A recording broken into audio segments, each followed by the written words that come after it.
तो आज हम लोग डिस्कस करने वाले हैं law of conservation of energy के बारे में। Law of conservation of energy हमें ये बोलता है कि यूनिवर्स में जितनी भी जो एनर्जीज एग्जिस्ट कर रही है वो सब एनर्जीज होती है कांस्टेंट, चाहे वो इलेक्ट्रिकल एनर्जी होने दो, हीट एनर्जी होने दो, साउंड एनर्जी होने दो, मैकेनिकल एनर्जी होने दो, जितनी भी जो एनर्जीज यूनिवर्स में एग्जिस्ट कर रही है वो सब एनर्जीज होती है कांस्टेंट। दूसरा जो एनर्जी है वो एक फॉर्म से दूसरे फॉर्म में कन्वर्ट होती रहती है, एनर्जी को हम लोग कभी क्रिएट नहीं कर सकते। तीसरा जो एनर्जी का जो एग्जिस्टेंस है उसको कभी मिटाया नहीं जा सकता, मतलब जो एनर्जी है उसको हम लोग कभी डिस्ट्रॉय नहीं कर सकते। तो ये तीनों पॉइंट के बारे में हम लोग डिस्कस करेंगे। तो सबसे पहले हम लोग कंसिडर कर लेते हैं एक एग्जांपल। जैसे कि हमें मालूम है अगर कोई भी ऑब्जेक्ट एक सर्टेन हाइट पे होता है तो उस केस में जो ऑब्जेक्ट की जो पोटेंशियल एनर्जी होती है वो होती है मैक्सिमम। जब वो ऑब्जेक्ट सर्टेन हाइट से नीचे गिर रहा होता है तो उसकी काइनेटिक एनर्जी में आने लगता है इंक्रीमेंट और पोटेंशियल एनर्जी में आने लगता है डिक्रीमेंट। जैसे कि यहाँ हम लोग देख सकते हैं, यहाँ काइनेटिक एनर्जी इंक्रीज़ करती है जब कोई भी बॉडी नीचे गिरती है तो, और उसकी पोटेंशियल एनर्जी कंटिन्यूसली डिक्रीज़ करती रहती है। यहाँ पे स्पेसिफिकली हम लोग ग्रेविटेशनल पोटेंशियल एनर्जी के बारे में डिस्कस कर रहे हैं। तो जब वो ऑब्जेक्ट ग्राउंड से 1 या फिर 2 मीटर के डिस्टेंस पे होता है तो उस केस में जो ऑब्जेक्ट होता है उसकी काइनेटिक एनर्जी होती है मैक्सिमम। और जब वो ऑब्जेक्ट का कलीजन हो जाता है ग्राउंड के साथ तो जितनी भी जो काइनेटिक एनर्जी होती है वो हीट या फिर साउंड के फॉर्म में डिसिपेट कर जाती है। तो इसको हम लोग एक डिटेल एग्जाम्पल के थ्रू समझेंगे। जो फर्स्ट पॉइंट है, पूरा जो एनर्जीज होती है यूनिवर्स की वो होती है कांस्टेंट। अभी उसको हम लोग समझेंगे। तो कंसिडर कर लेते हैं हम लोग, ये है ऑब्जेक्ट, ये सेम ऑब्जेक्ट है जो कि एक सर्टेन हाइट पे, और ये जो ऑब्जेक्ट जब तक ये हाइट पर रिसाइड करेगा ये ऑब्जेक्ट की पोटेंशियल एनर्जी होगी मैक्सिमम। और जैसे ऑब्जेक्ट ये नीचे गिरेगा या फिर जब ये ऑब्जेक्ट फॉल करेगा नीचे तो इसकी काइनेटिक एनर्जी में आएगा इंक्रीमेंट, पोटेंशियल एनर्जी में आएगा डिक्रीमेंट। तो कंसीडर कर लेते हैं, ये पॉइंट कंसीडर कर लेते हैं। जब ये ऑब्जेक्ट ये पॉइंट पे आया तो ऑब्जेक्ट की 20% काइनेटिक एनर्जी में इंक्रीमेंट आया और 20% पोटेंशियल एनर्जी में डिक्रीमेंट आया। सिमिलरली जब ये ऑब्जेक्ट ये पॉइंट पे आया तो काइनेटिक एनर्जी में 30% इंक्रीमेंट आया, पोटेंशियल एनर्जी में 30% डिक्रीमेंट आया। सिमिलरली जब ये ऑब्जेक्ट ये पॉइंट पे आया तो 40% काइनेटिक एनर्जी का इंक्रीमेंट हुआ और 40% पोटेंशियल एनर्जी का डिक्रीमेंट हुआ। जैसे कि हम लोग कंसिडर कर सकते हैं, जैसे कि हम लोग यहाँ देख रहे हैं, हर एक पॉइंट पे जितनी काइनेटिक एनर्जी का इंक्रीमेंट हो रहा है उतनी पोटेंशियल एनर्जी का डिक्रीमेंट हो रहा है। कहीं पे भी हमें ये ऐसा नहीं देखने को मिल रहा है अगर 40% काइनेटिक एनर्जी इंक्रीज़ कर रही है और 20% पोटेंशियल एनर्जी डिक्रीज़ कर रही है। इसका बेसिकली मतलब क्या है, जितनी काइनेटिक एनर्जी का इंक्रीमेंट हो रहा है उतना पोटेंशियल एनर्जी का डिक्रीमेंट हो रहा है। इसका बेसिकली ये मतलब होता है कि जो यूनिवर्स है वो पूरी एनर्जी को अपने अंदर स्टोर करके रखा है, एनर्जी को अपने अंदर कंजर्व करके रखा है, एनर्जी को अपने अंदर सेव करके रखा है। अगर एनर्जी को अपने अंदर कंजर्व नहीं करके रखा होता यूनिवर्स, या फिर अगर यूनिवर्स में अगर एनर्जी स्टोर्ड नहीं होती तो इस जगह पे अगर 40% अगर काइनेटिक एनर्जी इंक्रीज़ कर रही है तो जो पोटेंशियल एनर्जी का जो डिक्रीमेंट होता है वो होता है 10%, 15%, 20%। और बाकी की जो पोटेंशियल एनर्जी होती है वो डिसिपेट कर जाती या फिर वेस्ट हो जाती या फिर हम लोग बोल सकते हैं वो डिसअपियर कर जाती। मगर यहाँ पर जो यूनिवर्स है वो एनर्जी को अपने अंदर स्टोर करके रख रहा है, जिसके वजह से जितनी काइनेटिक एनर्जी का इंक्रीमेंट हो रहा है उतनी पोटेंशियल एनर्जी का भी डिक्रीमेंट हो रहा है। अभी यूनिवर्स एनर्जी को अपने अंदर स्टोर करके रख रहा है, इसका मतलब क्या होता है? अगर हम लोग देखें, अगर हम लोग ये पॉइंट पे अगर दोनों एनर्जी का समीशन देखें, अगर मैकेनिकल एनर्जी देखें, मतलब काइनेटिक एनर्जी और पोटेंशियल एनर्जी दोनों का अगर हम लोग यहाँ पर अगर समीशन देखें तो दोनों एनर्जी का जो टोटल होगा जिसको हम लोग बोल सकते हैं मैकेनिकल एनर्जी, जो कि समीशन होता है काइनेटिक एनर्जी और पोटेंशियल एनर्जी का, तो दोनों एनर्जी का जो समीशन होगा वो ये पॉइंट पे वो होने वाला है कांस्टेंट। सिमिलरली ये पॉइंट पे अगर हम लोग दोनों एनर्जी का समीशन देखें तो दोनों एनर्जी का समीशन ये पॉइंट पे भी होगा कांस्टेंट। जैसे कि हम लोग देख सकते हैं ये पॉइंट पर दोनों एनर्जी का जो समीशन है वो है ई। सिमिलरली ये पॉइंट पर दोनों एनर्जी का जो समीशन है वो भी है ई। सिमिलरली ये पॉइंट पर भी दोनों एनर्जी का जो समीशन है वो है ई। तो हम लोग देख सकते हैं हर एक जगह जो एनर्जी का जो समीशन है या फिर जो टोटल जो एनर्जी है, टोटल एनर्जी हर एक जगह पर सेम है, टोटल एनर्जी हर एक जगह पर है कांस्टेंट। तो यहाँ पर फर्स्ट पॉइंट क्लियर होता है, यूनिवर्स की जितनी भी जो एनर्जीज होती है वो होती है कांस्टेंट।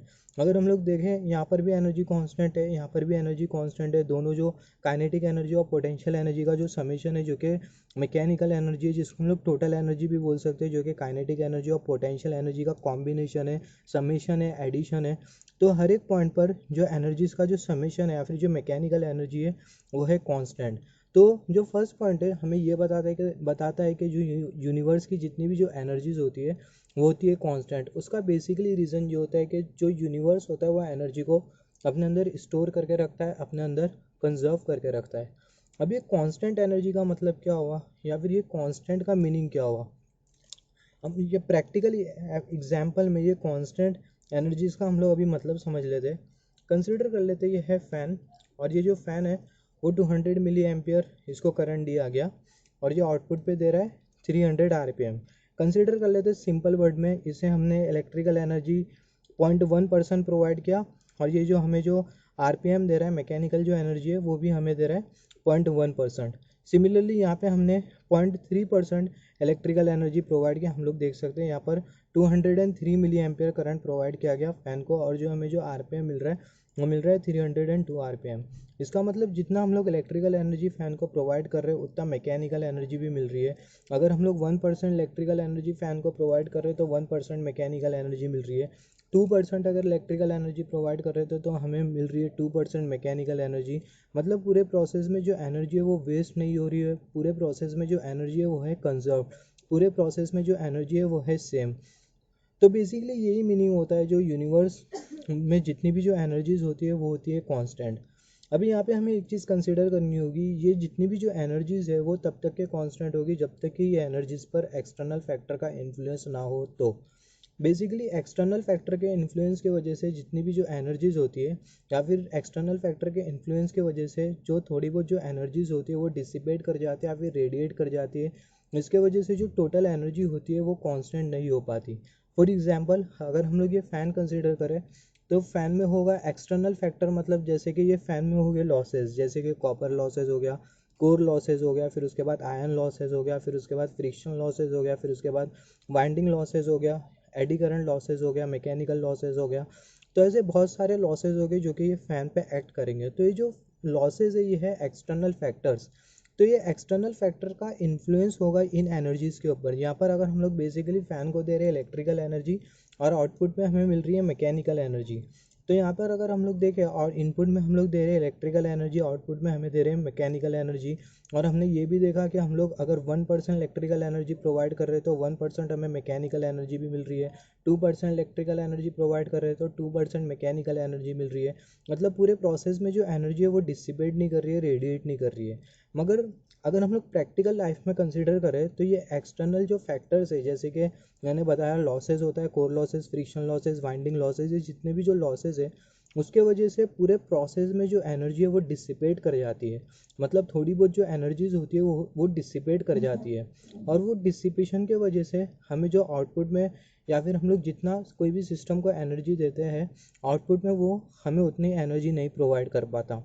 जैसे फॉर एग्जांपल अगर ये जो एक्सटर्नल फैक्टर है, ये जो एक्सटर्नल फैक्टर है ये एनर्जीज़ के ऊपर अपना इन्फ्लुएंस डालेगा, जिसके वजह से 200 अगर हम लोग मिली एम्पियर, या फिर अगर हम लोग 10% अगर इलेक्ट्रिकल एनर्जी प्रोवाइड करेंगे ये फ़ैन को, तो जो आउटपुट होगा उसमें हमें कंप्लीट 10% मैकेनिकल एनर्जी नहीं मिल पाएंगी, हमें मिल पाएंगी max to max 12% mechanical energy. मतलब पूरे प्रोसेस में जो थोड़ी बहुत जो एनर्जी होगी वो डिसिपेट कर जाएंगी, जिसका मतलब जो एनर्जी होगी वो कांस्टेंट नहीं होने वाली है। और इसका जो बेसिक सा जो रीज़न है वो है एक्सटर्नल फैक्टर का इन्फ्लुएंस। एक्सटर्नल फैक्टर के इन्फ्लुएंस की वजह से जो थोड़ी बहुत जो एनर्जीज होगी वो हो जाएगी डिसिपेट। तो हमने यहाँ पर फर्स्ट पॉइंट क्लियर कर लिया law of conservation of energy का, जो कि हमें ये बोलता है कि यूनिवर्स की जितनी भी जो एनर्जीज है वो होती है कांस्टेंट। अभी हम लोग सेकंड पॉइंट के बारे में बात कर लेते हैं, जो कि हमें ये बताता है कि जो एनर्जी है वो एक फॉर्म से दूसरे फॉर्म में कन्वर्ट होती रहती है। तो अगर हम लोग यहाँ पर अगर एग्जाम्पल कंसिडर करें, जैसे कि हमने यहाँ पर एग्जाम्पल कंसिडर किया था, ये पॉइंट पे जो फैन की जो ये पॉइंट पे जो ऑब्जेक्ट है इसकी जो पोटेंशियल एनर्जी है वो है मैक्सिमम। और जब ये ऑब्जेक्ट, और जैसे कि हमें मालूम है जो पोटेंशियल एनर्जी होती है वो हाइट के ऊपर डिपेंड करती है। अगर जितनी ज़्यादा हाइट होगी ऑब्जेक्ट की उतनी ज़्यादा ऑब्जेक्ट की होगी पोटेंशियल एनर्जी, जितनी कम हाइट होगी उतनी कम पोटेंशियल एनर्जी होगी। तो जब ये ऑब्जेक्ट ये सर्टन हाइट से नीचे गिरेगा तो इस केस में जो ऑब्जेक्ट की जो पोटेंशियल एनर्जी होगी उसमें कंटिन्यूसली आएगा डिक्रीमेंट, और काइनेटिक एनर्जी में आएगा कंटिन्यूसली इंक्रीमेंट। मतलब जो एनर्जी है वो पोटेंशियल एनर्जी काइनेटिक एनर्जी में कन्वर्ट हो रही है। जब ये ऑब्जेक्ट ग्राउंड के 1 या फिर 2 मीटर के डिस्टेंस पर होगा तो उस केस में काइनेटिक एनर्जी होने वाली है मैक्सिमम, और पोटेंशियल एनर्जी होगी मिनिमम। तो यहाँ पर हम लोग देख सकते हैं जो एनर्जी है वो एक फॉर्म से दूसरे फॉर्म में कन्वर्ट हो रही है। यहाँ पर जो एनर्जी है वो पोटेंशियल एनर्जी से काइनेटिक एनर्जी में कन्वर्ट हो रही है। जब ये ऑब्जेक्ट ग्राउंड के साथ कलाइड कर जाएगा, या फिर जब ये ऑब्जेक्ट का कलीजन होगा ग्राउंड के साथ, तो जितनी भी जो काइनेटिक एनर्जी होगी हीट या फिर साउंड के फॉर्म में डिसिपेट कर जाएंगी। तो यहाँ पर हम लोग देख सकते हैं कि जो काइनेटिक एनर्जी है वो हीट और साउंड के फॉर्म में डिसिपेट कर रही है या फिर रेडिएट कर रही है। तो यहाँ पर हमने ये देखा कि जो एनर्जी है वो एक फॉर्म से दूसरे फॉर्म में कन्वर्ट होती रहती है। जैसे कि हमने फ़ैन को प्रोवाइड किया इलेक्ट्रिकल एनर्जी, हमें आउटपुट में मिला मैकेनिकल एनर्जी। सिमिलरली अगर हम लोग आईसी इंजन कंसिडर करें या फिर अगर कार कंसिडर करें तो हम कार में प्रोवाइड करते हैं केमिकल एनर्जी, इंजन में होता है बेसिकली कंबस्चन फ्यूल के वजह से। तो केमिकल एनर्जी या फिर जो हीट एनर्जी होती है वो मैकेनिकल एनर्जी में कन्वर्ट होती है। और अगर हम लोग सिंपल सा एग्जांपल फ़ैन कंसिडर करें तो वहाँ पे इलेक्ट्रिकल एनर्जी मैकेनिकल एनर्जी में कन्वर्ट होते रहती है। तो जो एनर्जी है वो एक फॉर्म से दूसरे फॉर्म में कन्वर्ट होते रहती है। तीसरा जो पॉइंट है law of conservation of energy का, वो हमें ये बोलता है कि जो एनर्जी उसको हम लोग ना ही क्रिएट कर सकते और ना ही जो एनर्जी का जो एग्जिस्टेंस है उसको मिटाया जा सकता है। मतलब जो एनर्जी है वो कभी, मतलब उसका जो एग्जिस्टेंस है उसका हम लोग कभी एलिमिनेट नहीं कर सकते, एनर्जी को हम लोग कभी ख़त्म नहीं कर सकते। तो अगर हम लोग यहाँ पर अगर देखें, ये जो ऑब्जेक्ट अगर यहाँ पर देखें, इसकी काइनेटिक एनर्जी होगी ज़ीरो और जो पोटेंशियल एनर्जी होगी वो होगी मैक्सिमम। तो यहाँ पे ये जो ऑब्जेक्ट या फिर यहाँ पे जो बॉडी रिसाइड करी इसकी काइनेटिक एनर्जी है।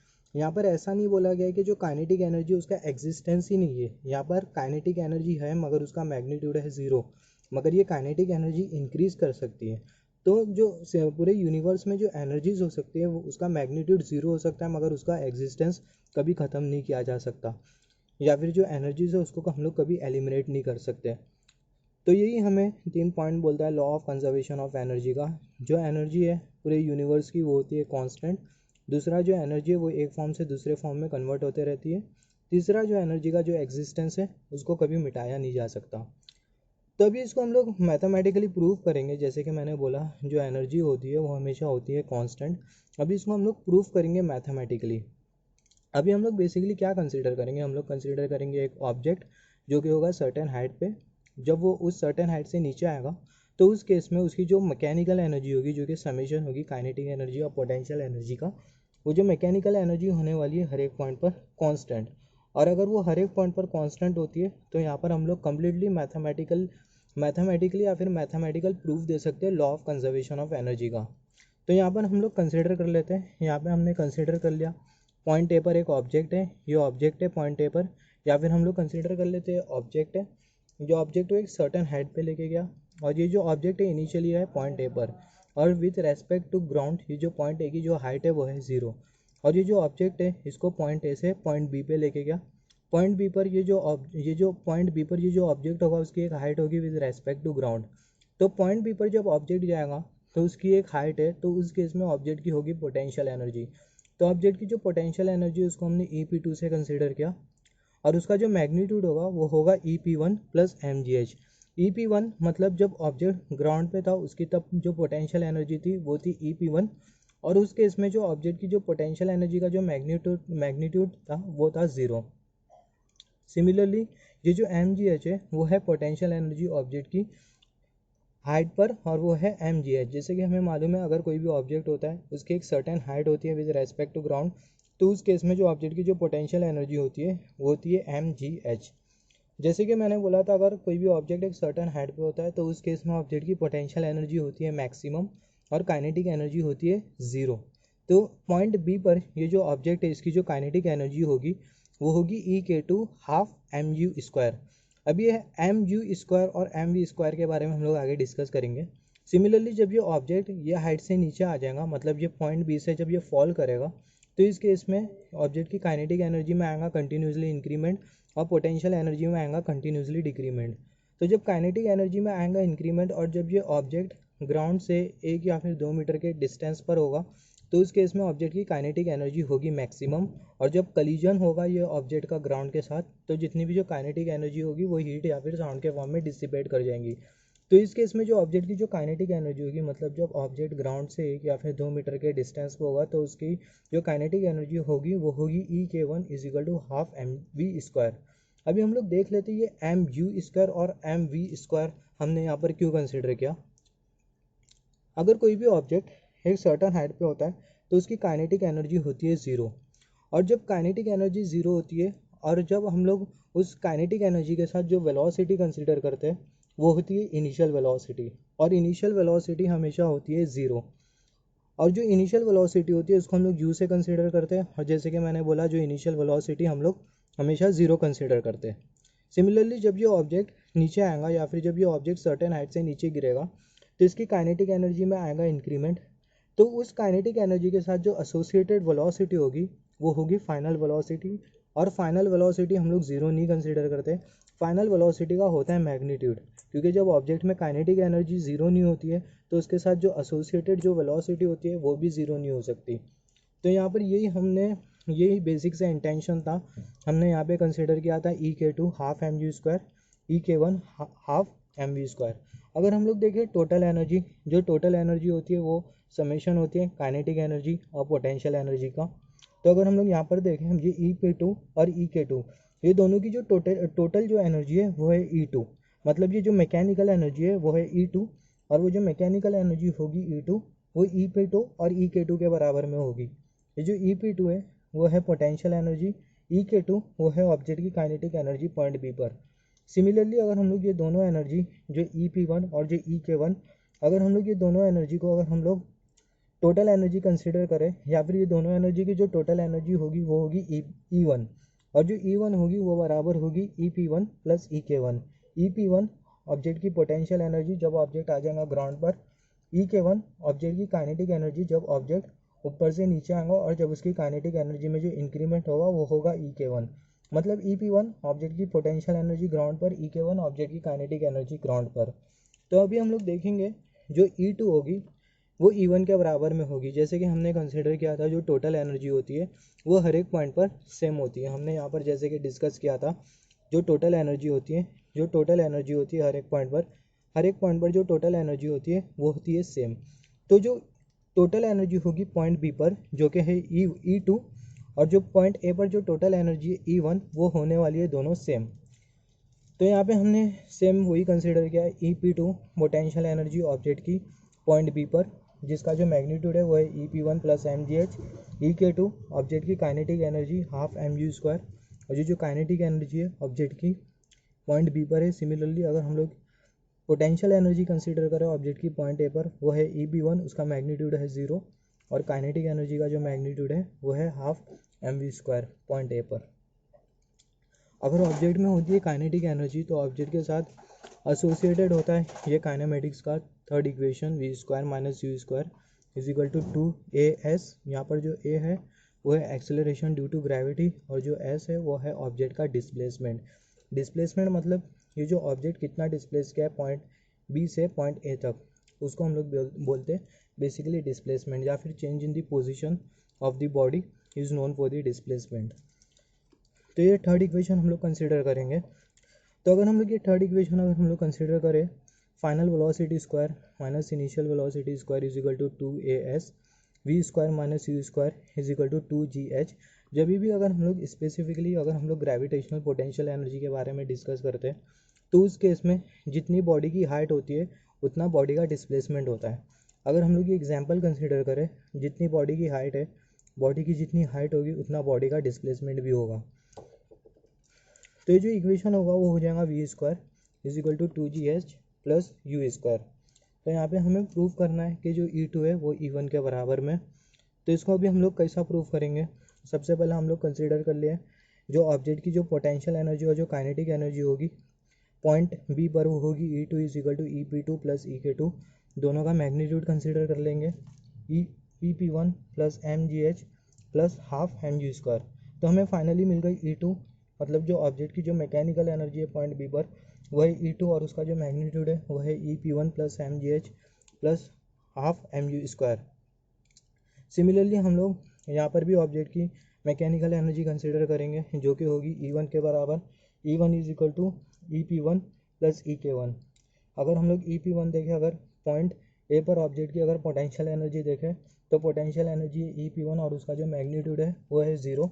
उसका 0 मैग्नीट्यूड हम लोग यहाँ नहीं कंसिडर करेंगे, डायरेक्टली हम लोग उसको E(p)1 ही कंसिडर कर रहे हैं जो कि अप्रॉक्सीमेटली 0 मैग्नीट्यूड के ही बराबर में। सिमिलरली काइनेटिक एनर्जी जो पॉइंट ए पर काइनेटिक एनर्जी होगी वो होगी हाफ एम वी स्क्वायर। जैसे कि हमने यहाँ पर इक्वेशन बनाया था काइनेमेटिक्स के फॉर्मूले के हिसाब से, v square is equal to 2gh plus u square. तो वी स्क्वायर की जगह हम लोग ये वाला रिलेशन सब्सटीट्यूट कर देंगे, हमें मिल जाएगा E(p)1 plus half m v square के बदले 2gh प्लस यू स्क्वायर। अभी जो हाफ एम होगा इसको हम लोग इसके साथ मल्टीप्लाई कर देंगे ये इक्वेशन के साथ हमें मिल जाएगा EP1 plus half m 2GH plus half mg²। 2 cancel हो जाएगा, हमें मिल जाएगा E1 is equal to mgh plus EP1 plus half mg²। EP1 को इधर ले लेंगे, E1 is equal to EP1 plus mgh plus half mg²। तो अगर हम लोग देखें ये जो E2 है वो E1 के एग्जैक्ट बराबर में, मतलब जितना E2 का मैग्नीट्यूड है उतना E1 का भी मैग्नीट्यूड है। और जो E1 है वो मैकेनिकल एनर्जी थी पॉइंट, अगर हम लोग E1 कंसिडर करें, जो E1 है वो मैकेनिकल एनर्जी थी पॉइंट ए पर, और जो E2 है वो है मैकेनिकल एनर्जी पॉइंट बी पर। तो अगर हम लोग यहाँ पर देखें जो मैकेनिकल एनर्जी है या फिर जो काइनेटिक एनर्जी और पोटेंशियल एनर्जी का जो समेशन है पॉइंट बी और पॉइंट ए पर, वो एग्जैक्टली बराबर में। तो यहाँ पर जो law of conservation of energy उसको हमने फाइनली मैथमेटिकली प्रूव कर दिया।